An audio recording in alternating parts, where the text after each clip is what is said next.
Om Sadashiva Samarambam Shankaracharya Madhyamam Asmadacharya Paryantam Vande Guru Param Ishvaro Guratmeti Murti Veda Vibhagine Yomavta Vyapta Dehaya Dakshinamurtaye Namaha Bhavavedanta Sedanta Gocharam Tamagocharam Govindam Paramanandam Guru Pranatosh Maham Om Shanti Shanti Shanti Om Namaste.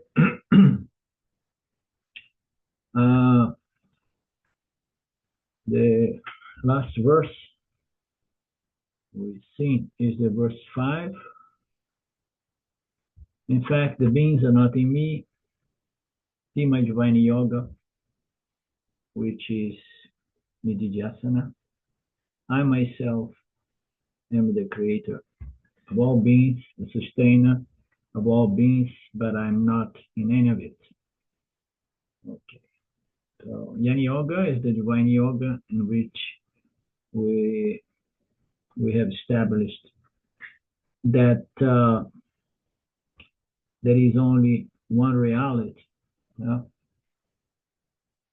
this reality is Satchitananda Brahman, as revealed in the Upanishads, as well as Nirguna Atma, Nirguna Brahman, or Nirguna Jivatma. Porque o Jivatma is a configuration of the gunas, but fundamentally Jivatma is as well Nirguna. How so? Is the Nirguna Atma the only Atma there is, free from the superimposition of the gunas?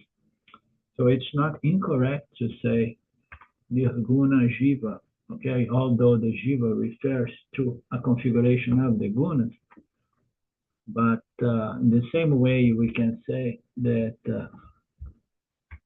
Aham Brahmasmi Tattvamasi, you are that Brahman, fundamentally. We can say, I am that Nirguna Atma. Yeah?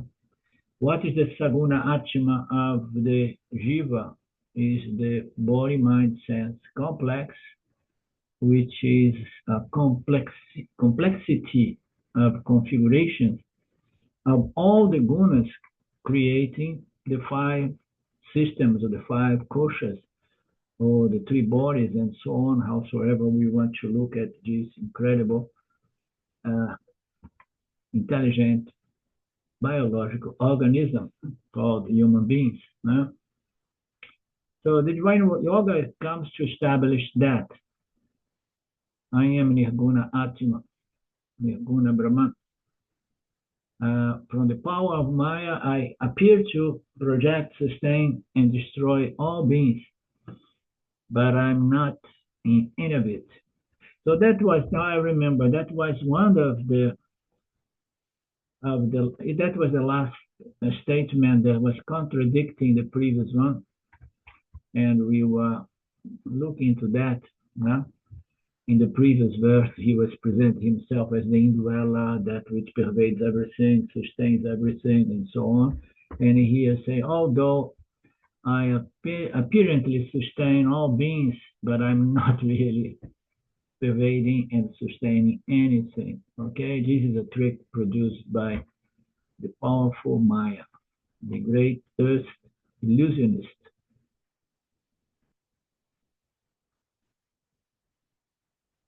There's no contradiction. It's just a question of looking from the standpoint of the awaker. You see the dream world as unreal. When you look at the dream world from the standpoint of the dreamer, you see as real. When you see the world from the standpoint of Aham Brahmasmi, you see both the dream and the awakened world as unreal. It's just a question of perspective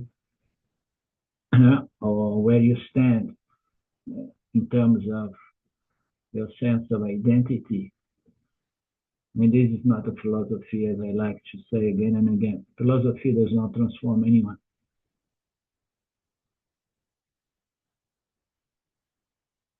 Spiritually, it transforms the body of knowledge that one has, but spiritually, fundamentally, uh, emotionally, it does not liberate anyone from the need for more, better, and different. As Ramji used to say, I don't know anymore.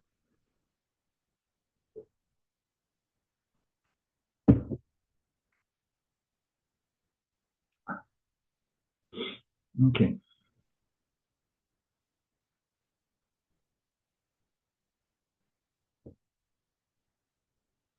This is the uniqueness of Vedanta.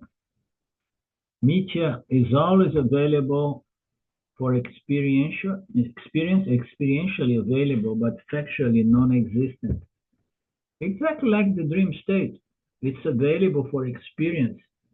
So how about the other lockers, the other dimensions available for experience, duality, but it's not real, as good as non-existent, but yet you can have an experience, such as the experience we have in the awakening state. Then why Vedanta emphasizes so strongly that factually it's non-existence or as good as non-existent. So it's a radical thing because it's available for experience, but because it's a superimposition, it's not going to have a positive impact or a negative impact on us if you really know what is the nature of reality. Otherwise, those experiences are going to push you around through the ups and downs of life. Uh, so Mithya means experientially available. So exactly like the case of the dream state, we go there, we have a dream, we have a dualistic experience, but it's not going to transform your life as the awaker. You know? You come back there, you were very happy, you got a wonderful lover, you got married, you made a lot of money. When you come to the awakened state, you have nothing. So experientially available, but factually as good as non-existent. Yeah? What about going to other locusts? The same thing. But people insist to change from one dimension of duality into others, others, others, others. That is something that you may enjoy for a certain period of time if you really manage to go up on the ladder, if you really manage to go to a better locker for a time being, now, some time. And then you may have a different sense of duality, but it's kind of a dream-like duality, available for experience, but even less tangible. And what is the difficulty with the dream state and these other realms? Somehow not having a physical body available to us, the field of duality, the field of experience is not properly structured according to our physical instruments of reception and action. So therefore, the intellect has a hard time to make any sense of those pleasures in the heavens or displeasures in the hells below. Well, we have the example of the snake that frightened us. We have an experience and we are so sure that it's a snake that we physically suffer it. Physically we suffer it.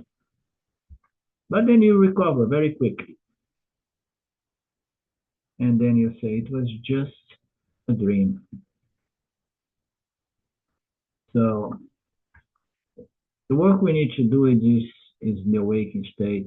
In this Vyavaharika, in spite of the difficult of the being born and living through this Kali Yuga with so much adversities and conditions which are adverse to the elevation, spiritual elevation of people. So I just imagine that there is wars everywhere. If it becomes a generalized war, we're all going to suffer. And the minds of people are going to become more and more like that. Less such a guna available unless the person is a yani or almost there. And then it's more difficult. That's why there is a saying that in Kali Yuga, it's better to follow Karma Yoga. You understand why? Karma Yoga, at least you are dealing with a certain situation. It's very difficult, it's very challenging, very adverse. And the mind tends to be like that. And you just hold on to God and say, I trust you, Lord. Okay?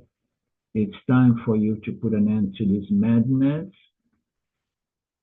I am supported by you, and I'm sure that I will be taken into a different place in time if I'm not yet a fully established yani.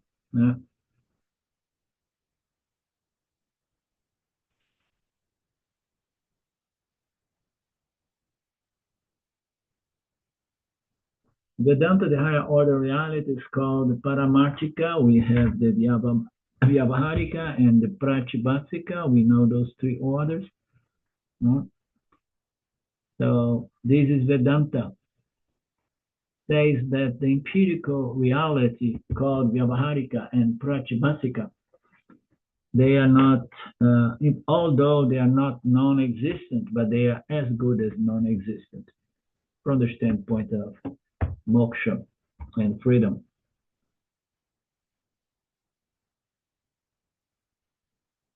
The dream world is real and existent for the standpoint of the dreamer, and the dream world is something that is going to deceive even yanis. You understand? So, I don't. This really confused me because first it says empirical reality is non-existent from the standpoint of absolute reality. This is Vedanta. Empirical reality is not non-existent from the standpoint of absolute reality. So it's contradicting. Okay, Can you help me? Okay. Empirical reality is non-existent from the standpoint of the absolute reality. So any duality is non-existent from the standpoint of non-duality, okay? So I'm adding not only the Vyavaharika, but the Pratibhasika as well, okay? The subtle realms of duality.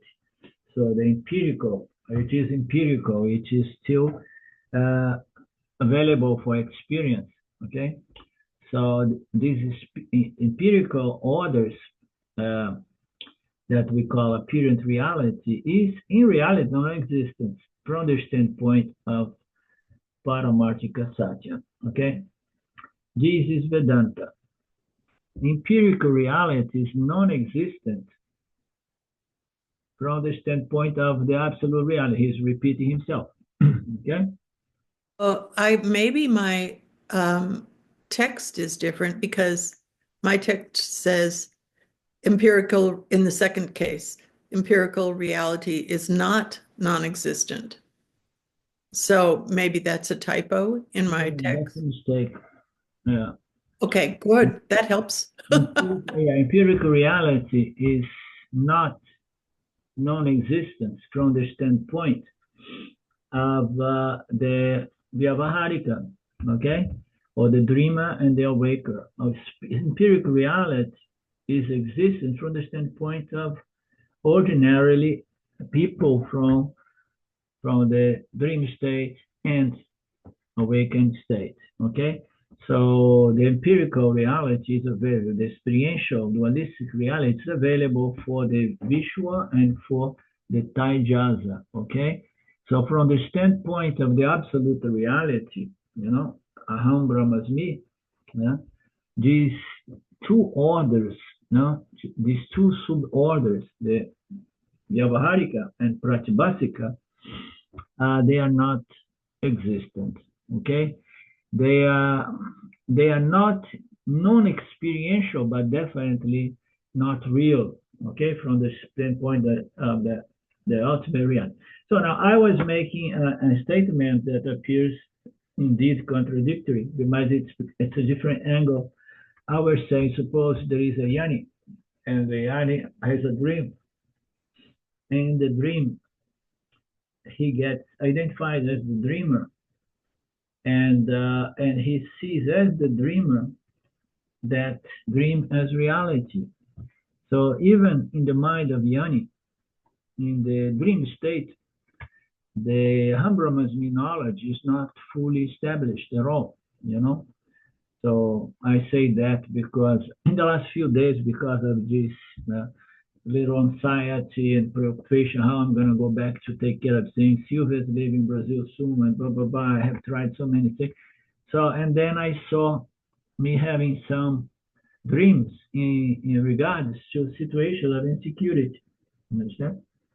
The dreamer, you know, this entity called the Taijaza associated to this body mind here was experiencing that dream as real, because only and only in the awakened state this knowledge is properly held.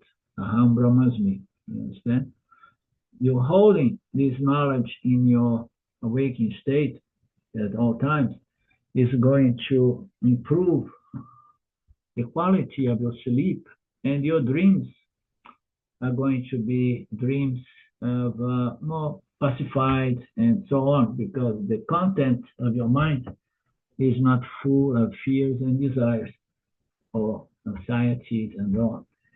But here and there, such as in my situation, you know, I could experience some funny dreams 2 nights in a row. I woke up, I say, okay, this is a dream of insecurity. It's all understandable.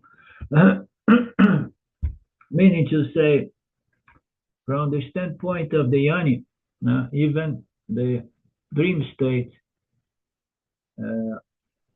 may appear to be real for the dreamer. Now, from the point of view of the Yanni, the awakened state should not appear to be real.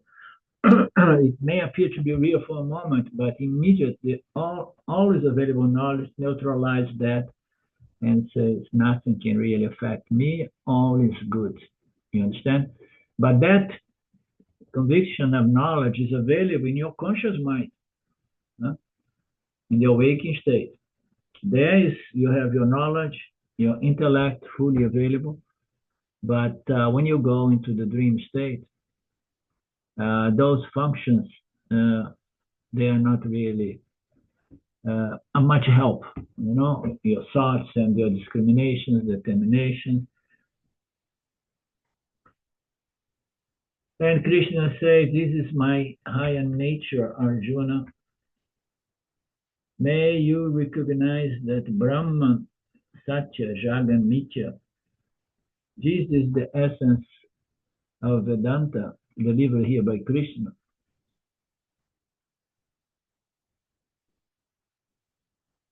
Okay.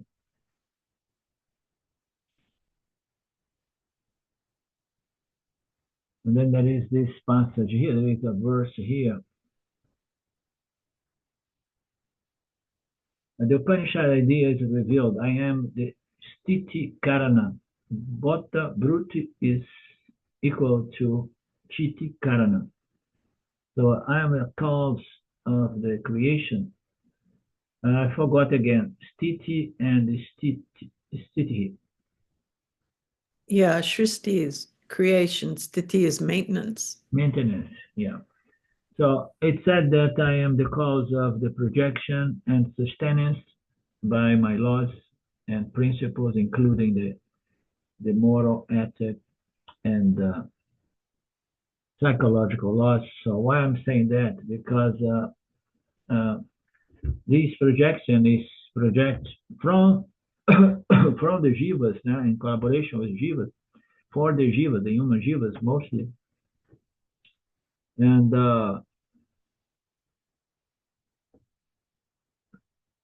Brahmaji is the creator and the sustainer.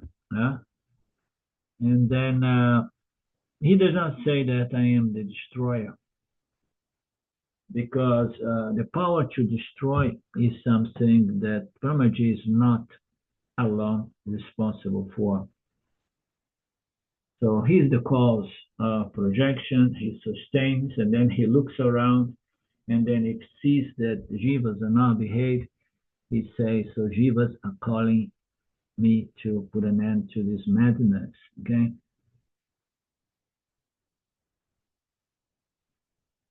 And that is Laya Karanam, which is something that is a byproduct of Jivatma's destroying the fabric of Dharma, the fabric of social structure to an extent that makes Ishvara decide to begin it all over again. Therefore, he says, with this power, I can also, qual power, Laya Karana, I swallow the entire universe, including time and space. This is a very, very beautiful picture, It's not destroy, just pull it all back into the seed, potential, latent state of chamado Mayaha. Everything went back to the fundamental Maya's Prakriti. Everything is there, held, potentially there, exactly like an invisible seed.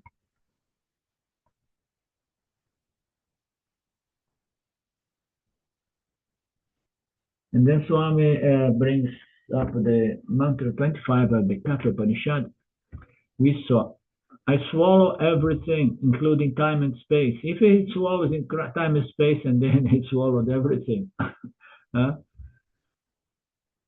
So everything is contained in space, and space inherently, it brings about time. So if he swallows time and space, he's swallowing everything in it. And he says, I can swallow everything because I'm not in it. If I would swallow everything in time and space, and if I would be in it, I would be swallowing myself, destroying myself. But no, I'm not in this. I'm beyond time and space. Okay. Now, Lord can swallow time and space because the Lord is beyond time and space. Therefore, I am the Karana, the cause of this swallow. I am the cause of this swallow. But why I'm going to do that? We often say, Maya got tired and he wants to have a nap. I used to say more often than not. It's like the dream, the night of Brahman. But nowadays I prefer suggesting that is when jivas behave so badly, to the extent that the creation no longer serves as a school to graduate people into the knowledge of the true nature of reality as God, when that becomes impossible, and then what purpose serves such a creation? And then we could come back and say, oh no, it serves the purpose of exhausting papakarma of all jivas. At least we're going to exhaust papakarma. But there are a lot of good jivas that could be said, like, it's not fair that good people have to suffer so much through a long course of Kali Yuga. And then Ishvara say, now, for the sake of my good people there, the ones trying to hold the Dharma, the ones who understand my nature and have love and reverence towards me, I'm going to put an end to this madness. So he supports, but there is nothing else supporting him. We saw this concept is the supportless support of everything. That is another definition of Satya. exists without any support. The awaker cannot exist without, dream cannot exist without the awaker. Suppose I say waker cannot exist without the dream. All the time you will be dreaming. What will help me? To me, you will be all the dreaming in your dream world. Okay, I don't know exactly where he's going with it, but I think he's talk about daydreaming.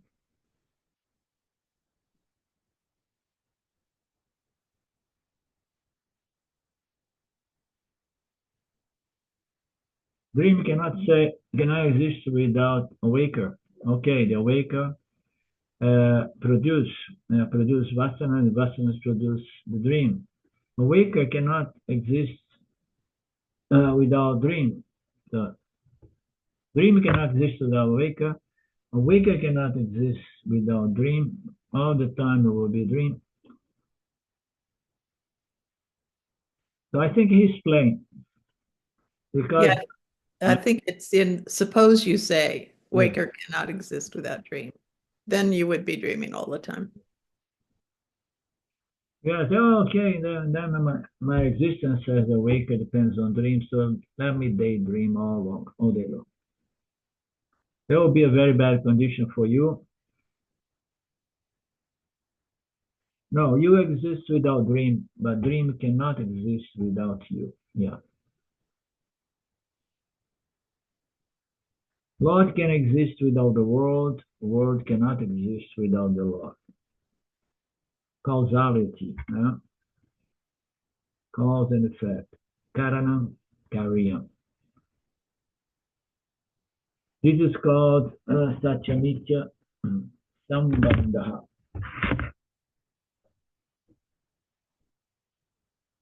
Adhisthana Ajasa Sambadaha in the Upanishad literature. Satyamithya Sambadaha. Can you translate? If you can. Sambandha means the relationship between the two. Connection. Thank you. But is there real relationship between Satyamithya? And then again, we have to say no. There is no real relationship, but there is an apparent real relationship within Mithya. To understand the point of Mithya, there is a relationship with Satya, because Mithya depends on this conscious existence to superimpose itself. But the point of view of Satya, there is no relationship. That's why we say is relationship-less. It is atsanga, no association, no relation, because it's the only reality. Lynn has closed her video. Mark, open yours, please. Okay, my video is open, Islander. Thank you. You can probably see me now. Yeah, it was just a question of you saying a word and then you appear.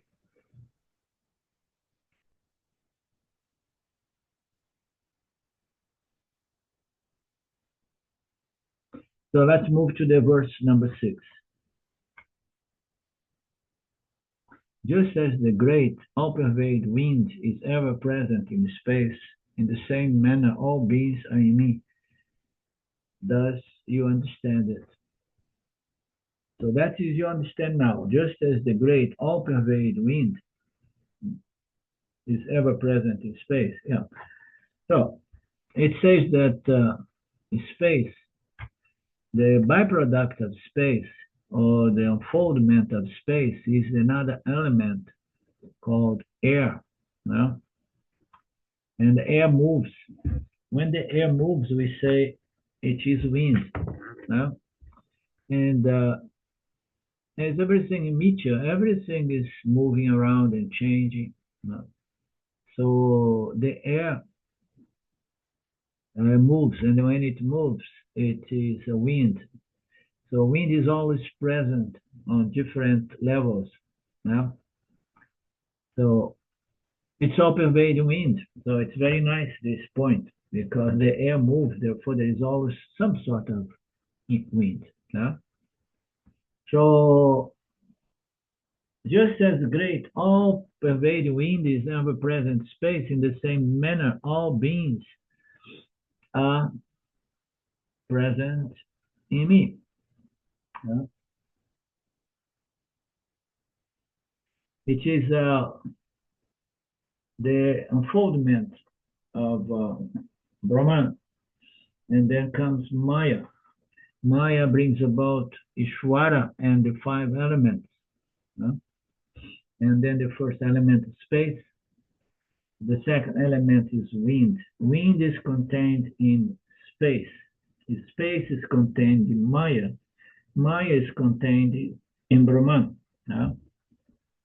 And then he says, likewise, all jivas, fully developed jivas, through the division and the combinations of the elements to produce these intelligent biological organisms.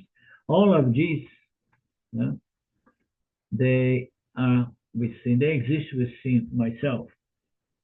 So they can be traced back or resolved back, into me, So how so?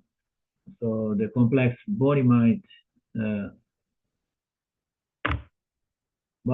sense, it can be resolved easily into the elements, and into the elements, into the gunas, into the gunas, into Ishvara, and Ishvara into Brahman.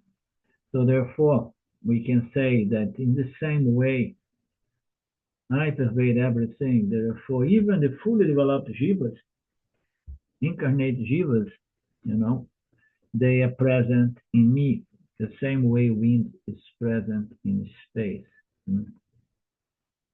Okay, so more apparent contradiction. But he went to a radical statement recently, saying that in reality there is nothing really presented in me, because there is only me. But he goes back and forth, making statements from different standpoints. You have to be very, very developed, advanced Vedantins, not to get confused. And it's good that we have a small group, but made up of very highly developed Vedantins. Just as the great all-pervading, thus, so you understand. So in this, Krishna introduced the fifth feature of the Supreme Lord. This fifth feature here is asangatvam,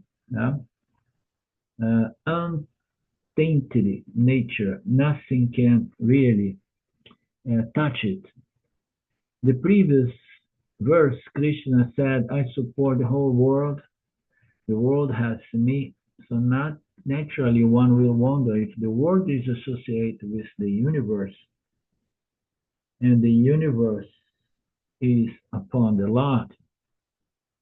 Whatever impurities and defects of the world, people, and so on, will impact the Lord. Suppose a dirt object is kept in your lab. Suppose a rotten milk is kept in a container. It's going to impact the container, or the dirtiness is going to stain your new dress. So, because if your dress is going to support such a thing, but it's going to be susceptible or vulnerable to be negatively impacted by that, so the dress will say, no, I don't support this. No? The same thing is the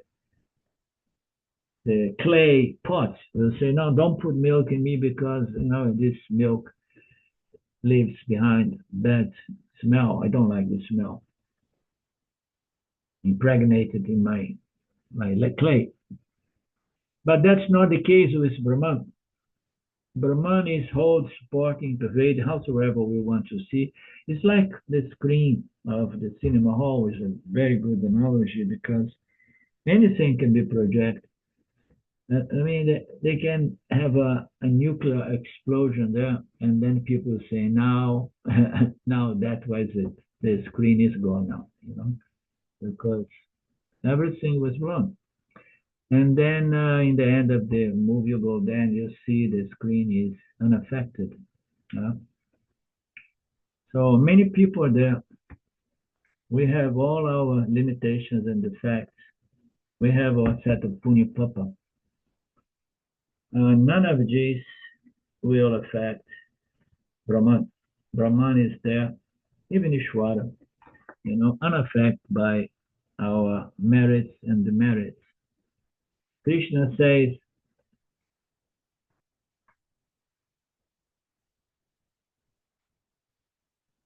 Krishna says,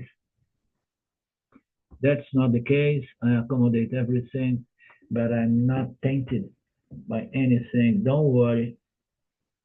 You can have lots of impurities, but I will never abandon you because there is only me appearing as your intrinsic nature. Intrinsic nature. This nature is called asangatva. It is there, but making room for you, supporting this superimposition, but absolutely free and independent from this superimposition, so you can be whatsoever you are. You're never going to affect your fundamental true nature. That's why in the chapter 12, Krishnaji goes to a large extent to say that even the most terrible criminals and violators of Dharma, fundamentally, they are pure. Because all that impurity that compels them to be so cruel belongs to the body mind, but fundamentally they are Satchitananda Brahman. But the superimposition is terrible. But the nature of someone is just free and independent.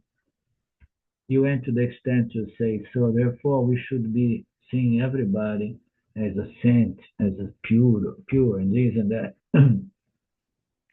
Krishna gives the example of Akasha. We have seen a beautiful example. Space. Space is this nearest example of Brahman, or symbol of Brahman. Space pervades everything we see Nitya. Space also is formless, nameless, actionless, unaffected, free and independent, accommodating everything. The Lord likewise does all of that. So space is something so close to the nature of Brahman, but what is the problem? What is the limitation? In which way the space is still far from being a good indication of the nature of Brahman?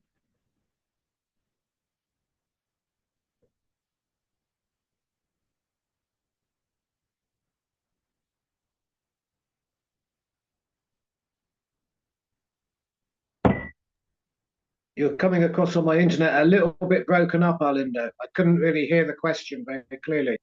Can you repeat the question? Space is often presented as the best symbol to describe the nature of Brahman, but it has a certain limitation. So which limitation is that makes the space far from being a good representation of the nature of Brahman? It's a dependent reality. It's dependent on Satya. Yeah, it's not independent. What more? Something even more fundamental.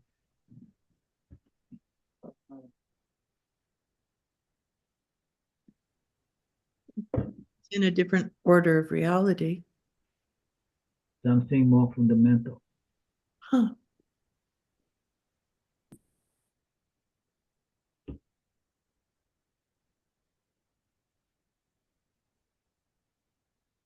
It's limited, and it's not there in the deep sleep state either. Yeah. All of that can be said, but the most fundamental reason is that the Brahman is consciousness and space is inert. Okay? Yeah. The space is just matter and inert matter, you know, insentient subtle matter. That's what we saw in Kathopadishad. So the goodness of the world also does not get associated with the Lord. The badness of the world does not get associated with Puni Papa. It has nothing to do with the true Nirguna Lord. Therefore, is the Lord good or bad? Well, what's the answer we would give? We people like to say, no, Lord is good, Lord is a source of love and compassion and blah, blah, blah. But Krishna here says that the real God is beyond good and bad. The real God is beyond all complementary pairs of opposites. So this is another concept that we need to retract, the idea that God is love, God is the supreme love, compassion. Good and bad belong to the relative empirical world in which pairs of opposites are there. The Lord comes within the pairs of opposites. If Lord comes within the pair opposites, the Lord will again be within the empirical world. Time and space will be there. And then what? If Lord is there, the anti-Lord has to be there because nothing exists without its opposite pair.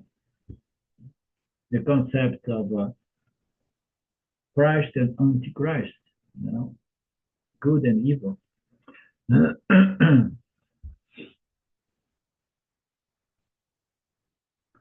I'm none of these pairs. No, I'm not good or bad and beautiful or ugly. I'm beyond all these dualistic pairs. Therefore, he gives the sample of space.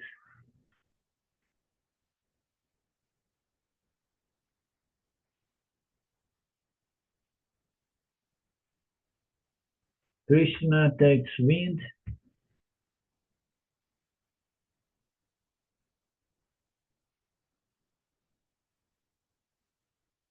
He's saying here that in some place the wind is has a fragrance. The fragrance comes from the flowers around.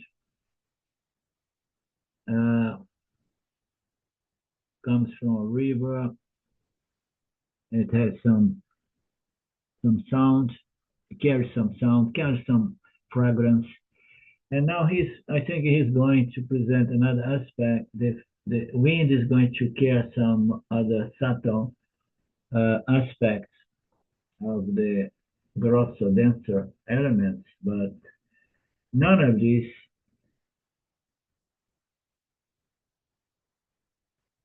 affect the space, affects the wind. The wind can carry good smell, bad smell, some noise. You say that according to the wind, you can hear better a distant sound, or you don't even hear it or smell.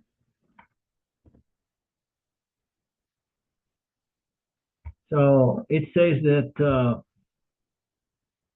space is subject to being impacted by these other variants such as smell, sound, but space is absolutely not affected by anything. But the same analogy can be said, that although space is carrying a nice smell because it's passing by a tree with beautiful flowers, so that smell belongs to the flowers, not to the wind, or the air. But it is affected by the sounds, it is affected by the smells. But Akasha is absolutely free and independent.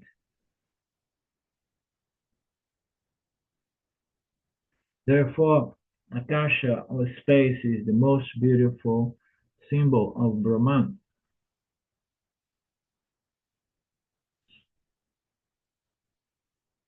Therefore, he says that wind or air is located in space, but space is always free.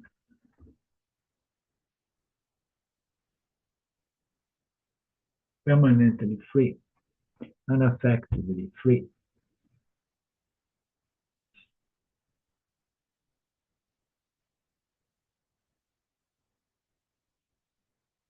What is the other, making another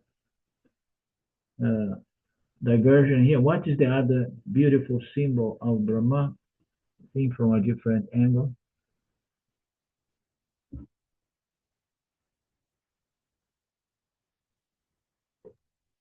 Sorry, can you repeat that again? It's breaking up a little bit. What is the other very beautiful symbol of Brahman, seen from a different angle?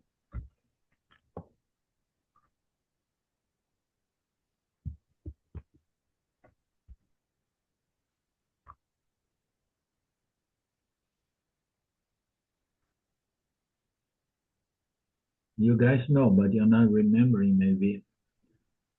Maybe, I think Sylvia remembers.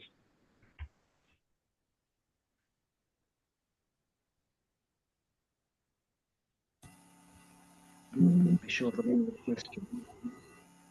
I don't know. You tell us, Arlinda. Huh? You can tell us. No, next class.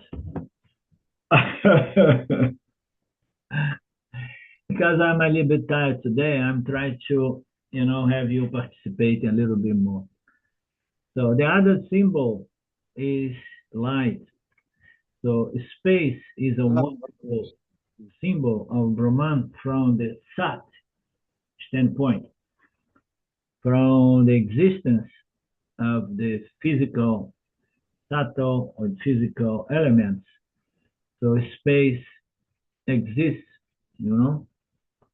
as the Sat aspect of Brahman. And there is some analogies there, because the all-pervasiveness of the existence of Brahman, is there, not affected by any and everything that it pervades. From the standpoint of the Chit aspect of Brahman consciousness, we have this beautiful symbol, because consciousness is that which illumines and reveals the world to all jivas. And the physical light is that which reveals the world for all jivas, so that our consciousness can also illumine and interpret that world revealed by light.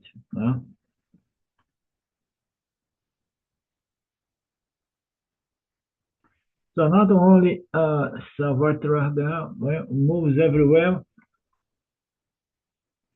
it can be vast or great, but in spite of while moving with good or bad smell, Akasha is not affected. So you remember that analogy, no?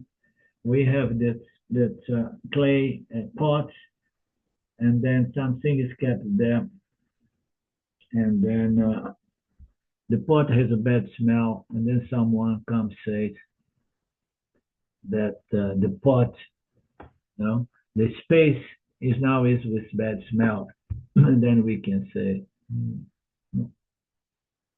At the most, we can say that the walls of the clay got bad smell, or the air is still is impacted by the bad smell that was transferred from the milk, from the walls of the pot, and then to the air. Leave it alone there. The air is going to clean up, and then slowly but surely, the clay is going to also clean itself up, gradually but surely. Or Arjuna, at the end of each cycle, all beings resolve back into my Prakriti, Maya. Beautiful. I like when he talks about Nitya as the Prakriti of Maya.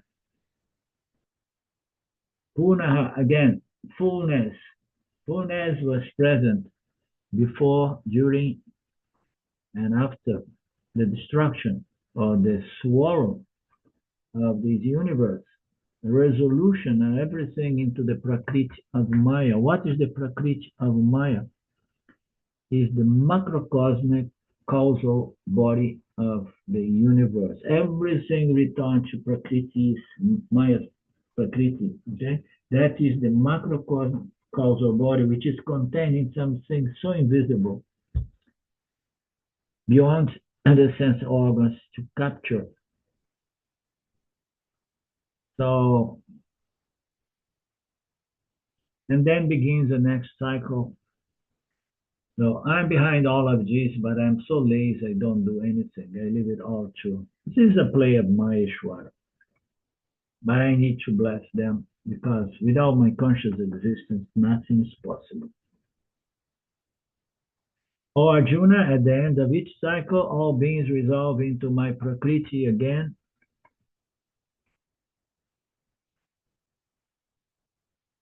At the beginning of the next cycle, behind all of this, in the 5th verse, Krishna had pointed out that Lord and his origination or manifestation and Lord's dissolution, Alaya Karana. So he's the cause of both, we have seen. That's giving further explanation in these 2 verses. So 7 and 8 is an explanation of Jagata Karanatva of the Creator. So, because the nature of Maya as the cause of Jagata. So, and then have said, so Swami Ji brings up a very difficult inquiry here. So, how does the Lord do this? Krishna says, before creation of this universe, the universe was already there. Nothing is created, nothing is destroyed, as we know. It just changes. It is formation, you know. In unmanifest form, or potential form, or latent form, or seed form, because nothing new is ever created. Even science has come to that conclusion. Nothing can destroy. Things just get transformed and converted. Nothing can be created because it must be there to be transformed or created. Nothing newly created is possible. There is nothing. Even a small ounce of matter cannot be created. Even though God is omnipotent, God cannot create even 1 ounce of clay. Isn't it very, very beautiful statement? When we look at God as the creator, omnipotent, able to do anything, we say, no, it must be already in the Prakriti of Maya. The beginningless Maya. That is the explanation that somehow our human intellect has a hard time to understand. How can something exist eternally in such a way that there is no question of creation and destruction? It's only a transformation of water and into steam, into clouds to become water again.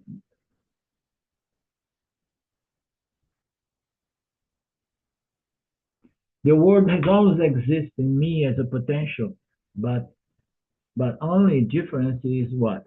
Not in this unfolded manner, the Vyavaharika. The world was exist before, in potential form, unmanifest form, just as a huge tree exists within a seed, or as a babe in the womb of the mother in its initial stage.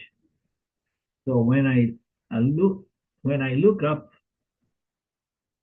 a grown-up child is there, and the mother says, "This is my son." That fellow is 1 foot higher than me, but it was so small before.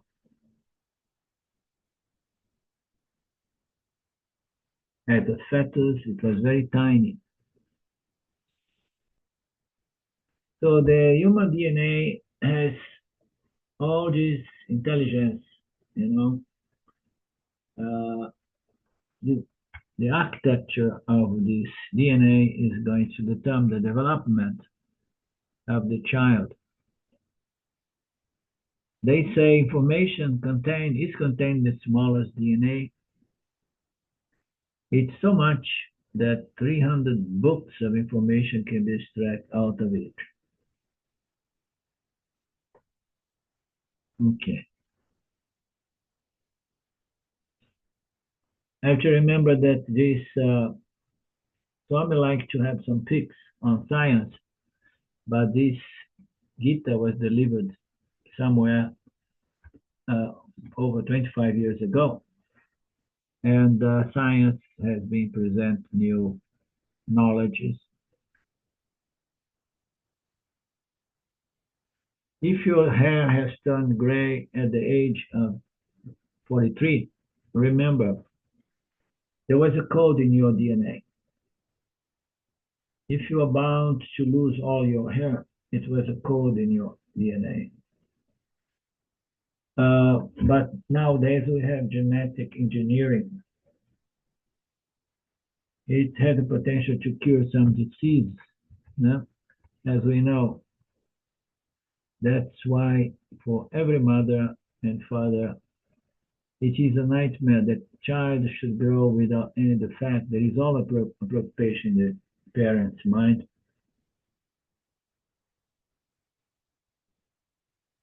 So genetic engineering is potentially an excellent tool. But the problem with technology is that they are always used for conquering the neighbors, to dominate the mass. You know, they are weaponized either against other nations or against the human beings so that the establishment can gain total control. Unfortunately. But the point here that Krishna says is that all details of this universe is already called in Maya, in Akata, Rupa, in the unmanifest universe is there, in the causal macrocosm. In that condensation of everything in the causal body is called Prakriti, which is another name of Maya. And I like to put both words combined, saying the Prakriti of Maya, the most fundamental energy, contains everything, the entire unfoldment of the cosmos. You can call it energy, this Maya, this Prakriti. It's okay. It is a sort of energy, but it's so subtle, so subtle, so subtle. Much subtler than Sattva-guna. The entire universe remains unmanifest and it evolves into manifestation from that seed called Prakriti. We have seen these in the previous chapters also. In the second chapter,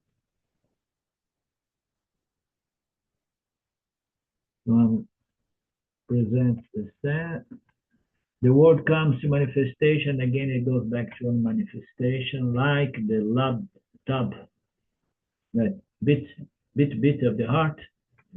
Love tub, a beating of the heart. Boom, boom, boom, boom, boom, boom. The creation also expands and contracts.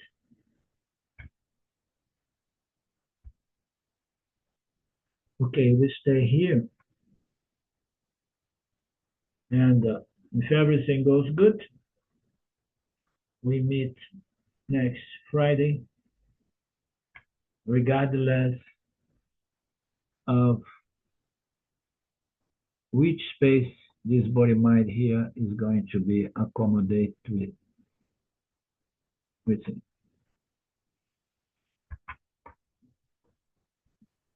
Thank you. It's a great class. It's a beautiful chapter. I hope you have smooth travels. Yeah, I want to take it easy to see that I get to the other side. If I get not the other side, I have no intention to leave the body, but to the other continent in good health.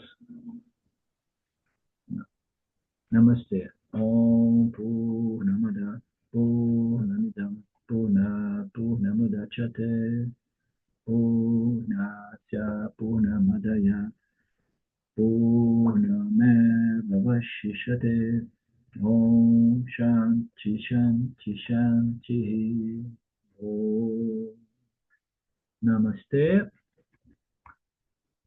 See you later, alligator. Okay. In a while, crocodile. Thank you, Arlindo. Thank you. And, You gave me the right answer, satsang answer in a while, crocodile. Namaste. okay. Go well. God bless. Thank you. You too.